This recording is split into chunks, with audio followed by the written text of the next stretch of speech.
ಕಳಸದವರೆಗೆ ಬರಬೇಕು. ಆ ರೀತಿ ನೀರು ಹೀರು ಬಿಟ್ಟಂತೆ ಹೊಲದಲ್ಲಿ ನೀರನ್ನು ಹೀರಿದವನು ಅಣ್ಣ ತಮ್ಮಂದಿಗಾಗಿ ಆ ತಾವರೆ ಎಲೆಯಲ್ಲಿ ಬತ್ತಳಿಕೆಯಲ್ಲಿ ನೀರು ತುಂಬಿಕೊಂಡು ಹೊರಟು ದಡಕ್ಕೆ ಕಾಲಿಟ್ಟ. ಯಾಕೋ ತಲೆ ನಿಲ್ಲಿಲ್ಲ, ಏನೋ ಸಾಯತಕ್ಕಂತ ಸ್ಥಿತಿ ಉಂಟಾಗ್ಬಿಡ್ತಂತೆ. ಏನೂ ತೋಚಲಿಲ್ಲ. ದಡ ಹತ್ತಿದವನು ದಡದ ಮೇಲೆ ಮಲಗಿಬಿಟ್ಟ. ಅವನ ಪ್ರಾಣ ಹೋಗ್ಬಿಡುದು. ಸರಿ, ಪ್ರಾಣ ಹೋದವನು ಅವನು ಹೆಂಗ್ ಬರ್ತಾನೆ? ಯಾಕೋ ಬರ್ಲಿಲ್ಲ. ಧರ್ಮರಾಜನಿಗೆ ಯೋಚನೆ ಆಯ್ತು, ಸಹದೇವ ನಿಮ್ಮ ಅಣ್ಣ ಯಾಕೋ ಬರ್ಲಿಲ್ಲಪ್ಪ, ಸ್ವಲ್ಪ ನೋಡ್ಕೊಂಡ್ ಅಂತ ಹೇಳೋಣ. ಆಗಲಿ ಅಣ್ಣ ಅಂತ ಹೇಳಿ ಧರ್ಮರಾಜನಿಗೆ ನಮಸ್ಕಾರ ಮಾಡಿ ಸಹದೇವ ಹೊರಟೋನು ತವ ಕಮಿಗೆ ನಡೆ ತಂದು ಮೈ ಮರೆದವನ ಕಂಡನು. ಬಹಳಡಗೆ ಪರಿಭವಿಸಲು ಉದಕವ ಕುಡಿದು ಬಳಿಕಾರೈವೆದಿದನೆನುದ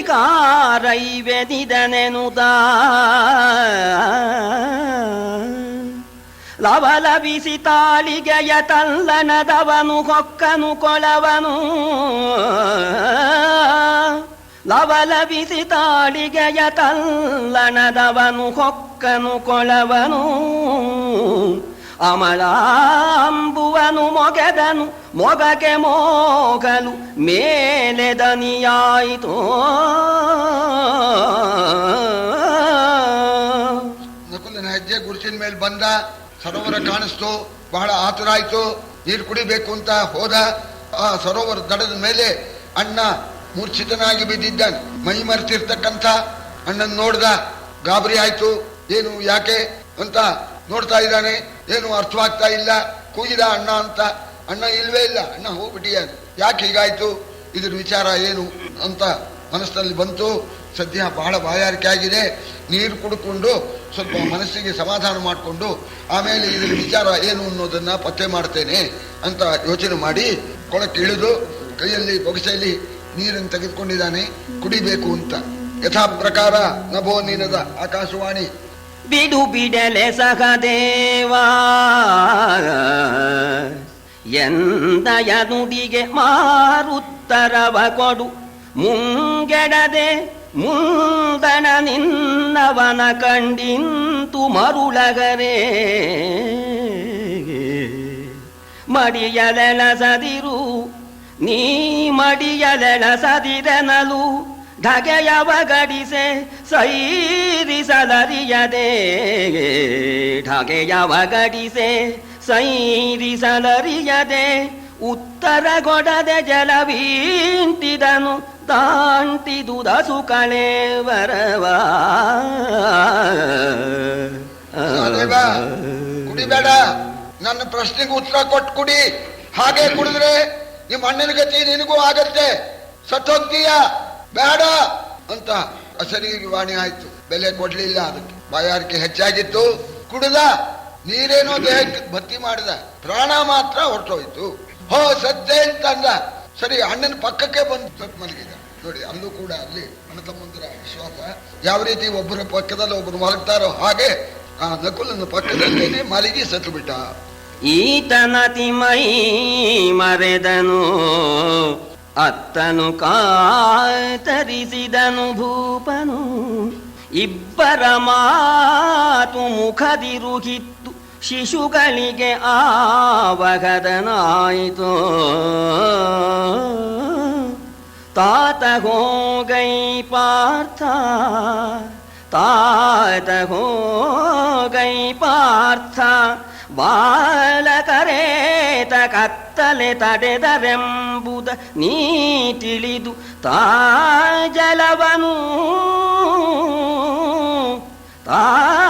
ಜಲವನೆನೆ ಕೈಗೊಂಡು ನಡೆತಂದ. ಇದ್ರೂ ಬರದೇ ಇರೋಣ. ಧರ್ಮರಾಜನಿಗೆ ಬಹಳ ಕಳವಳವಾಯಿತು, ಬಹಳ ಯೋಚನೆ ಆಯಿತು. ಮಕ್ಕಳನ್ನು ಕಳಿಸಬಾರ್ದಾಗಿತ್ತು, ಶಿಶುಗಳನ್ನು ಕಳಿಸಿಬಿಟ್ಟೆ. ಅರ್ಜುನ ಯಾಕೋ ಬರ್ಲಿಲ್ಲಪ್ಪ, ಹುಡುಗರಪ್ಪ ಹೋಗಿ ಬರ್ತೀಯಪ್ಪ, ಹೋಗಿ ನೋಡ್ಕೊಂಬಾರಪ್ಪ, ಹುಡುಗರ ಸ್ಥಿತಿ ಏನಾಗಿದೆ ಅನ್ನೋದನ್ನು ನೋಡ್ಕೊಂಡ್ ಬಾ. ನೀನು ನೀರು ಕುಡಿದು ನಮಗೂ ನೀರು ತಗೊಂಬಾರಪ್ಪ, ಯಾಕೋ ಬಹಳ ಮನಸ್ಸಿಗೆ ಬಹಳ ದುಃಖವಾಗ್ತಾ ಇದೆ ಅಂತ ನೋಣ. ಆಗಲಿ ಅಣ್ಣಯ್ಯ, ನೋಡ್ಕೊಂಡು ಬರ್ತೇನೆ ಅಂತ ಹೇಳಿ ಕೈಯಲ್ಲಿ ಗಾಂಡೀವವನ್ನ ಬಾಣವನ್ನ ಧರಿಸಿಬಿಟ್ಟು ಅರ್ಜುನ ಹೊರಟ. ಸರಿ, ಅವರ ಹೆಜ್ಜೆ ಗುರುತು, ಆಮೇಲೆ ಎದುರುಗಾಳಿ ಆ ತಂಪಾಗಿರ್ತಕ್ಕಂಥ ಗಾಳಿ, ಆ ಗಾಳಿಗೆ ಎದುರಾಗಿ ಹೊರಟ ಹಿಮದ ಗಾಳಿಯ ಪಥವಿಡಿದು ಮಧ್ಯಮದ ಪಾಂಡವನೈತರುತ ಮುಂದಮಲ ಸರಸಿಯ ತೀರದಲ್ಲಿ ಕೀಲಿಸಿದ ಮಗ್ಗುಲಲಿ ಯಮಳರೊರಗಿರೆ ಕಂಡು ಮನದಲ್ಲಿ ತಮವ ಹಿಡಿದನು ನೀರು ಗುಡಿರಿ ಮಮತೆ ಮಿಗಲಾರೈವೆನೆನುತ ಇಳಿದನು ಸರೋವರವ. ಗಾಳಿಗೆ ಎದುರಾಗಿ ಬಂದ, ಸರೋವರ ಕಾಣಿಸ್ತು. ಸರೋವರದ ಆ ದಡದ ಮೇಲೆ ಇಬ್ರು, ಒಬ್ಬರ ಪಕ್ಕದಲ್ಲಿ ಒಬ್ರು ಮಲಗಿದವರು ಯಾವ ರೀತಿ ಇದ್ದಾರೋ ಹಾಗೆ ಸತ್ತು ಬಿದ್ದು ಬಿಟ್ಟಿದ್ದಾರೆ. ಅದನ್ನು ನೋಡಿದ ಕೂಡಲೇನೆ ಮನಸ್ಸಿಗೆ ಬಹಳ ಸಂಕಟವೂ ಆಯ್ತು, ಕೋಪವೂ ಬಂತು. ನಮ್ಮ ತಮ್ಮಂದ್ರಿಗೆ ಯಾರು ಈ ಸ್ಥಿತಿ ಉಂಟು ಮಾಡಿದ್ದಾರೆ ಅಂತ ಕೋಪವೂ ಬಂತು, ದುಃಖವೂ ಉಂಟಾಯ್ತು. ಯಾಕೆ ಹೀಗಾಗಿದೆ? ಇರ್ಲಿ, ಸದ್ಯ ಬಹಳ ಬಾಯಾರಿಕೆ ಆಗಿದೆ, ನೀರನ್ನು ಕುಡಿದ್ಬಿಟ್ಟು ಆಮೇಲೆ ತಮ್ಮಂದರ ಮೇಲೆ ನನಗೆ ಎಷ್ಟು ಮಮತಾ ಇದೆ ಅಂತನ್ನೋದನ್ನ ಆಮೇಲೆ ಮುಂದೆ ತೋರಿಸ್ತೀನಿ ಅಂತ ಹೇಳಿ ಸರೋವರಕ್ಕೆ ಇಳಿದ. ಕೈಕಾಲು ತೊಳ್ಕೊಂಡ, ನೀರು ಕುಡಿಬೇಕು ಅಂತ ಹೇಳಿ ಬೊಗಸೆಯಲ್ಲಿ ನೀರು ತಗೊಂಡ ಅರ್ಜುನ. ಚರಣ ವದನವ ತೊಳೆದು ಢಗೆಡಾವರಿಸಲು ಅಕ್ಷಮನಾಗಿ ಕರದಲ್ಲಿ ತೆರೆಗಳನ್ನು ತೆಗೆದೂಕಿ ಮೊಗೆದನು ಗರಳಮಯ ಜಲವ. ಮರುಳೆ ನೀ ಕೌಂತೆಯ, ಮರುಳೆ ನೀ ಕೌಂತೆಯ, ಮಾದ್ರೇಯರನು ನೋಡುವುದಿತ್ತ ನನಗುತ್ತರವನಿತ್ತುದ ಕವನು ಕುಡಿ ಎಂದುದು ನಭೋವಜನ. ಕೈಕಾಲ ತೊಳ್ಕೊಂಡು ಮೊಗಸೆಯಲ್ಲಿ ನೀರನ್ನು ಹಿಡಿದಿದ್ದಾನೆ, ನೀರು ಕುಡಿಬೇಕು ಅಂತ. ಅದು ನೀರು ಗರಳಮಯ, ವಿಷಮಯವಾದ ನೀರು. ಅದನ್ನು ಕುಡಿಯೋದಕ್ಕೆ ಪ್ರಯತ್ನ ಪಟ್ಟಾಗ ಅರ್ಜುನ ನನ್ನ ಪ್ರಶ್ನೆಗೆ ಉತ್ತರ ಕೊಡದೆ ನೀರು ಕುಡಿದ್ರೆ ನಿಮ್ಮ ತಮ್ಮಂದ್ರಿಗೆ ಆದ್ಗತಿ ನಿಂಗೂ ಆಗತ್ತೆ, ಕಣ್ ಕಾಣೋದಿಲ್ವೇನೋ, ನೋಡು ಕುಡಿ ಕುಡ್ದು ಈ ಸರೋವರ ನಂದು ಅಂತ ಹೇಳಿ ಅಶರೀರವಾಣಿ ಆಗೋಣ. ಅರ್ಜುನಿಗೆ ಸಿಟ್ಟು ಬಂದ್ಬಿಡ್ತು. ಎಲೆ ಈ ಭೂತವೇ, ಎದರಿಗೆ ಬಾ, ಯೋಗ್ಯತೆ ಇದ್ರೆ ಅಂತಂದ. ಕಣ್ಣಿಗೆ ಕಾಣಿಸ್ಕೊಳ್ದೆ ಹೇಳ್ತಾ ಇದೆಯಲ್ಲ ಅಂತ ಆ ಭೂತ ಪಕ್ಕ ಪಕ್ಕ ನಕ್ಕು ಬಿಡ್ತು. ನಕ್ಕು ಬಿಡೋಣ, ಅರ್ಜುನ ನೋಡ್ದ, ಮಾಡ್ತೇನೆ ನಿಂಗೆ ಶಬ್ದವೇದಿ ಅವನು. ಆ ನಗತಕ್ಕಂತ ಶಬ್ದ ಎಲ್ಲಿ ಬರುತ್ತೋ ಅಲ್ಲಿಗೆ ತೆಗೆದು ಹೊಡೆದ. ಗಾಂಡೀವದಲ್ಲಿ ಬಾಣ ಹೂಡಿ ಅದು ಸಿಗತ್ತೇನು, ಅದು ಇವು ಹೊಡೆಯೋದ್ರಲ್ಲ ಬೇರೆ ಕಡೆ ಹೋಗಿ ಪಕ್ಕ ಪಕ್ಕ ಅನ್ನತ್ತೆ. ಹ್ಯಾರಿ ಈ ಕಡೆ ಆ ಕಡೆ, ಈ ಕಡೆ ಆ ಕಡೆ ಅಲಸಿ ಬಿಡ್ತದು. ಅರ್ಜುನ ಬಿಡುವಲ್ಲ, ಬಾಣ ಅದು ಹೊಡಿತಾನೆ, ಅದು ಬಾಣ ಕತ್ ಸಿಗೋದಿಲ್ಲ. ಹೀಗಾಗಿ ಸುಸ್ತು ಆಯಿತು, ಹೆಚ್ಚಾಗಿ ಬಾಯಾರಿಕೆ ಆಯಿತು. ಆಗ ಬಾಕಿ ಯಾವುದು ಹೊಳೆಯೋದಿಲ್ಲ ಅಂತ. ಇಂಥವರಿಗೆ ಮುಂದಿನ ವ್ಯಾಪಾರ ಗೋಚರಿಸೋಲ್ಲ ಅಂತ. ಯಾರ್ಯಾರಿಗೆ ಅಂದ್ರೆ ಮೇಲೆ ಯಾರೈವನೇ ಸುತೃಷ್ಣಾಲೋಲ ಚಿತ್ತನು ಕಾಮಿ ಮೃಗಯ ಕೇಳಿಲಂಪಟನು ಅರ್ಥಲಾಭದ್ಯೂತನೋಲುಬನು ಕೇಳು ಜನಮೇ ಜಯ ತಟಾಕದ ಕಾಳಕೂಟವ ಕುಡಿದನರ್ಜುನ. ಕೇಳು ಜನಮೇ ಜಯ ತಟಾಕದ ಕಾಳಕೂಟವ ಕುಡಿದನರ್ಜುನ. ಕಾಲಿದು ತಡಂಡಣಿಸಿ ಮೈ ಮರೆದವರ ಕೂಡಿದನು.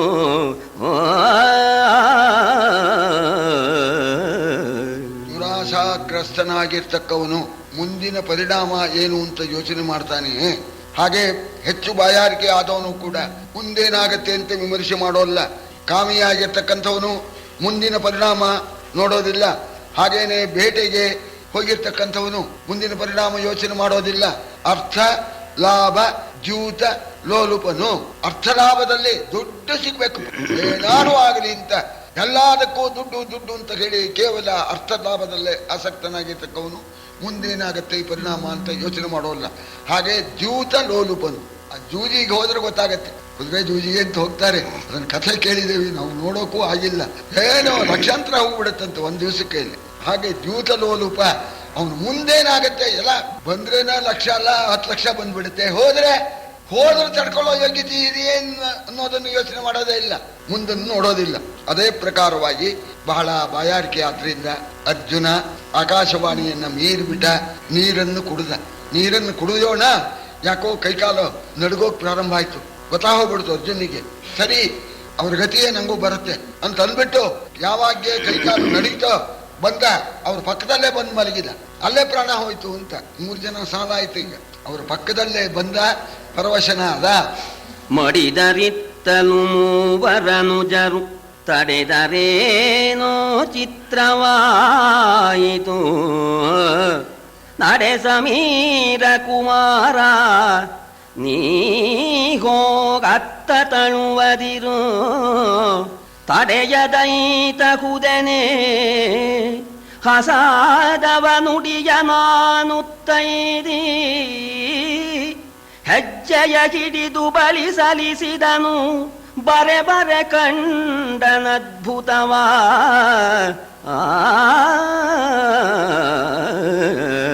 ಮಡಿದರತ್ತಲು 3 ಜನ ಆ ಕಡೆ ಸತ್ತೋಗಿದ್ದಾರೆ, ಈ ಕಡೆ ಅವರು ಬರ್ಲಿಲ್ಲ. ಯಾಕೆ ಬರ್ಲಿಲ್ವೋ ಏನೋ ಅಂತಾನೆ. ಬರೋ ಹಾಗಿದ್ರು ಬರ್ತಿದ್ರು, ಯಾಕೋ ತಡದ್ರಪ್ಪ. ಭೀಮಸೇನ ಹೋಗಿ ನೋಡ್ಕೊಂಬಾರಪ್ಪ, ಯಾಕೋ ಮನಸ್ಸಿನ ಸಮಾಧಾನ ಇಲ್ಲ ಅಂತ ಹೇಳೋಣ. ವಿಚಿತ್ರವಾಗಿದೆ, ನೀನು ಹೋಗು, ಆದ್ರೆ ಅವರಂತೆ ಮಾಡ್ಬೇಡಪ್ಪ, ಬೇಗ ಬಂದ್ಬಿಡು ಅನ್ನೋಣ.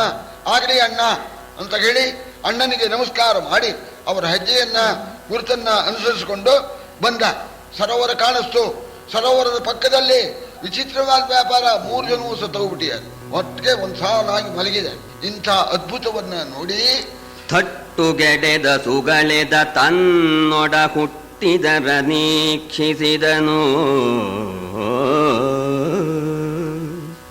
ಥಟ್ಟುಗೆಡೆದ ಸುಗಳೆದ ತನ್ನೊಡ ಹುಟ್ಟಿದರ ನೀಕ್ಷಿಸಿದನು.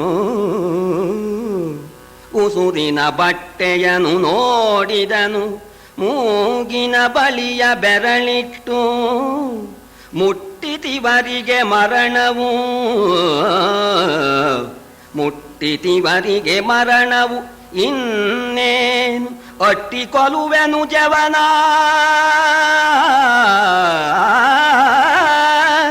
ಅಟ್ಟಿ ಕೊಲುವೆನು ಜವನ, ಮೃತ್ಯುವ ನಿಟ್ಟಲುವನುದುರಿಸುವೆನೆದು ರೋದರಿದನು ಕಲಿ ಭೀಮ. ಸಾಲಾಗಿ ಪ್ರಾಣ ಕಳ್ಕೊಂಡು ಮಲಗಿರ್ತಕ್ಕ ತಮ್ಮಂದ್ರನ್ನು ನೋಡಿ ಆಶ್ಚರ್ಯವಾಗಿ ಸಂಕಟವಾಗಿ ಸತ್ತೇ ಹೋಗಿದಾರೋ, ಉಸಿರು ಆಡ್ತಾ ಇದೆಯೋ ನೋಡೋಣ ಅಂತ ಭೀಮಸೇನ ಅವರ 3 ಜನ ಮೂಗಿನ ಮೇಲೂ ಬೆರಳಿಟ್ಟು ನೋಡಿದ. ಶ್ವಾಸ ಆಡ್ಲಿಲ್ಲ. ಹೋ, ಸತ್ತಿದ್ದಾರೆ. ಸಾಯೋದು ಯಾರಿಂದ? ಯಮನಿಂದ ತಾನೇ ಸಾಯ್ಬೇಕು. ಅಟ್ಟಿಸಿಕೊಟ್ಟು ಹೋಗಿ ಯಮನನ್ನ ಕೊಲ್ತೇನೆ, ಆ ಮೃತ್ಯು ದೇವತೆಯ ಎಲಬುಗಳನ್ನೆಲ್ಲ ಪುಡಿ ಪುಡಿ ಮಾಡ್ತೇನೆ ಅಂತ ಹೊರಳ್ಕೊಂಡ್ಬಿಟ್ಟಂತೆ ಕೂಗಾಡ್ಬಿಟ್ಟ. ಯಾವತ್ತೂ ಕೂಡ ಒಂದು ಲೆಕ್ಕಾಚಾರ, ಇಲ್ಲಿಂದ ಅಲ್ಲಿಗೆ ಎಷ್ಟು ದೂರನೋ ಅಲ್ಲಿಂದ ಇಲ್ಲಿಗೆ ಅಷ್ಟೇ ದೂರ. ವಾಸ್ತವವಾಗಿ ಯಮಧರ್ಮರಾಜ ನಮ್ಗೆ ದೊಡ್ಡಪ್ಪ, ನಮ್ಗೆ ದೊಡ್ಡಯ್ಯ ಆಗ್ಬೇಕು.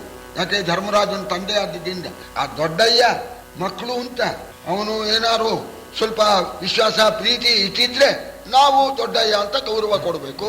ಅವನು ಆ ಪ್ರೀತಿ ಇಡದೆ ಇದ್ದ ಮೇಲೆ ಮಂದನೆಗೆ ಕಿರಿಯಯ್ಯನೆನ್ನು ಬಗೆವೆನೆ, ಜವನ ಕಂಟಲ ಮುನ್ನ ತಿರುಹುವೆನೆನುತ ಕಿಡಿ ಕಿಡಿಯೋದನ ಭೀಮ. ಇಂದೊದರಿ ಫಲವೇನು ಕುಡಿವೆನು ಮುನ್ನ ಜಲವನು, ಬಳಿಕ ನೋಡುವೆನೆನ್ನವರ ಮಾರ್ಗವನೆನುತ ಮೊಗೆದನು ವಿಶೋದಗವ. ನಮ್ಮ ದೊಡ್ಡಪ್ಪ ಮಕ್ಕಳು ಅಂತ ವಿಶ್ವಾಸ ಇಟ್ಟಿದ್ದ, ನಾವು ಗೌರವ ಇಟ್ಟಿದ್ವಿ.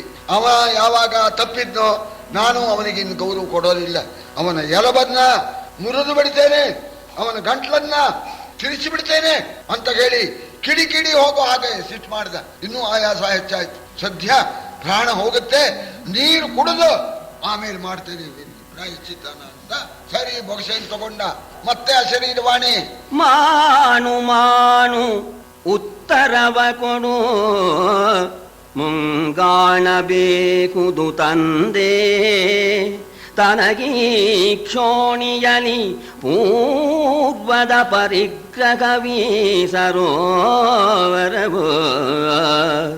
ಜಾಣನಾದೊಡೆ ಜಾರ ಬಿಡೋ ನೀ ಜಾಣನಾದೊಡೆ ಜಾರ ಬಿಡು ಬಿಡು ಕೇಣವನು ನೀನೆನಲು ಗಗನದ ವಾಣಿಯನು ಮನ್ನಿಸದೆ ಮಾರುತಿ ಇಂಟಿದನು ಜಲವಾ ಭೀಮಸೇನ ಕೂಡುದು ನೀರು ಕುಡಿ ಕೂಡುದು ಈ ಸರೋವರ ನಂದು ಪೂರ್ವದಲ್ಲಿ ಈ ಸರೋವರ ನನ್ನದಾಗಿ ಹೋಗಿದೆ ನನ್ನ ಪ್ರಶ್ನೆಗೆ ಉತ್ತರ ಕೊಟ್ಟು ನೀರನ್ನು ಕುಡಿ ನೀನು ಬುದ್ಧಿವಂತ ನೀನು ತಪ್ಪಬೇಡ ನೋಡು ಅವರ ಸ್ಥಿತಿ ನಿನಗೂ ಉಂಟಾಗತ್ತೆ ಹಾಗೆ ನೀರು ಕುಡಿದ್ರೆ ಅಂತ ಹೇಳಿ ಅಶರೀರವಾಣಿ ಆದರೂ ಕೂಡ ಭೀಮಸೇನ ಆ ಮಾತಿಗೆ ಬೆಲೆ ಕೊಡ್ಲಿಲ್ಲ ಬಾಯಾರಿಕೆ ಹೆಚ್ಚಾದ್ರಿಂದ ನೀರು ಕುಡದೇ ಬಿಟ್ಟ ದಡದಡಿಸಿ ಕೊಳದಿಂದ ಹೊರಗಡಿಗಿಡುತ್ತ ಬಳಲಿದ ನದಿಲಸುದನು ಅವರೊಡನೆ ಮೈ ಇಕ್ಕಿದನು ಕಳಚಿದ ನೀಲಗಿರಿಯಂತೆ ಅಡೆಗೆಡೆದನಾ ಭೀಮನು ಅಡೆಗೆಡೆದನಾ ಭೀಮನು ಇತ್ತಲು ಕಡು ನಿರೋಧವ ಹಿಡಿದು ತಾನೇ ನಡೆದು ಬಂದನು ಧರ್ಮಸುತನು ಆ ಕೊಳನ ಪಥವಿಡಿದು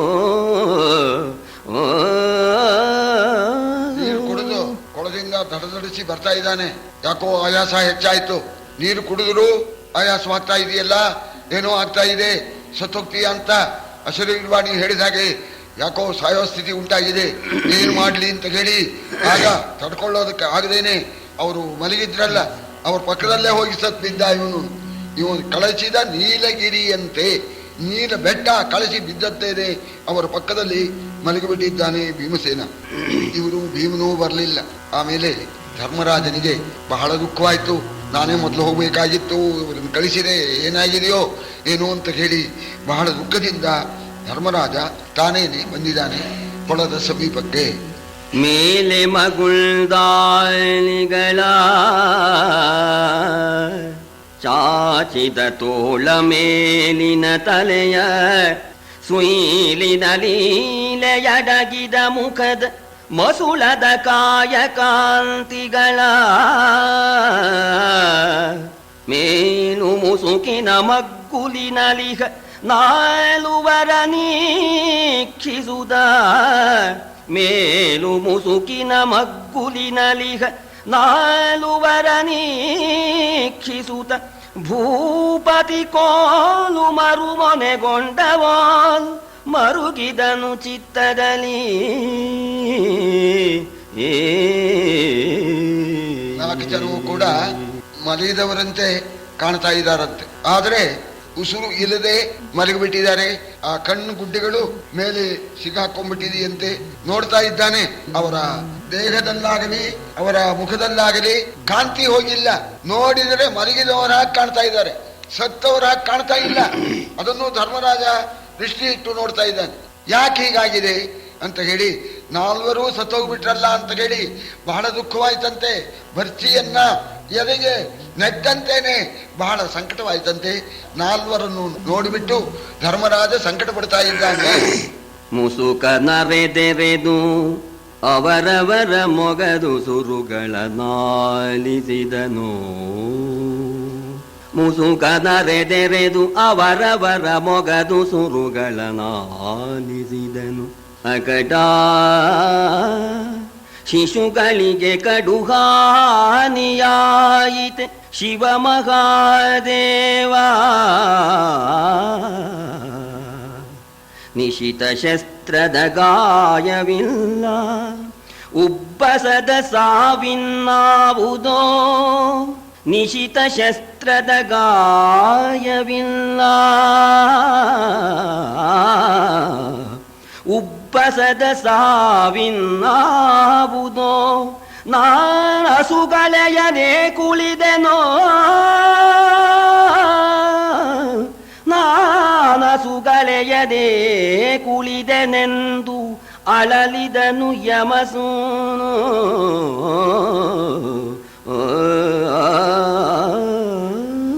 ಮುಸುಕನ್ನ ಸ್ವಲ್ಪ ತೆಗೆದು ಆ ಮೂಗಿನ ಮೇಲೆ ಬೆರಳಿಟ್ಟು ಶ್ವಾಸ ಆಡತ್ತು ಅಂತ ನೋಡಿದ ಶ್ವಾಸ ಆಡ್ತಾ ಇಲ್ಲ ಸತ್ತು ಹೋಗ್ಬಿಟ್ಟಿದ್ದಾರೆ ಈ ರೀತಿ ಮಕ್ಕಳಿಗೆ ಹಾನಿ ಉಂಟಾಯಿತೆ.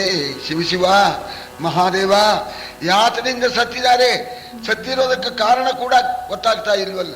ನಿಶಿತ ಶಸ್ತ್ರದ ಗಾಯವಿಲ್ಲ, ಅಥವಾ ಈ ಕೊಳದ ನೀರಿನ ದೋಷ, ವಿಷ ಏನಾದ್ರು ಇರಬಹುದು ಅಂತ ಯೋಚನೆ ಮಾಡಿದ್ರೆ ಆ ವಿಷದ ನೀರು ಕುಡಿದ್ರೆ ದೇಹವೆಲ್ಲ ಬಾತ್ಕೊಬೇಕಾಗಿತ್ತು, ಅದೂ ಆಗಿಲ್ಲ. ಇವರ ಸಾವಿಗೆ ಏನು ಕಾರಣವೋ ಅಂತೂ ಹೋಗಿಬಿಟ್ಟಿದ್ದಾನೆ. ನಾನು ಮೊದಲು ಹೋಗಿದ್ರೆ ಇದನ್ನು ಕಾಣತಕ್ಕಂಥ ಸಂದರ್ಭ ಬರ್ತಾ ಇರಲಿಲ್ಲ, ನಾನು ಯಾಕೆ ಉಳ್ಕೊಂಡೋ ಅಂತ ಹೇಳಿ ಧರ್ಮರಾಜ ಬಹಳವಾಗಿ ದುಃಖ ಪಡ್ತಾ ಇದ್ದಾನೆ.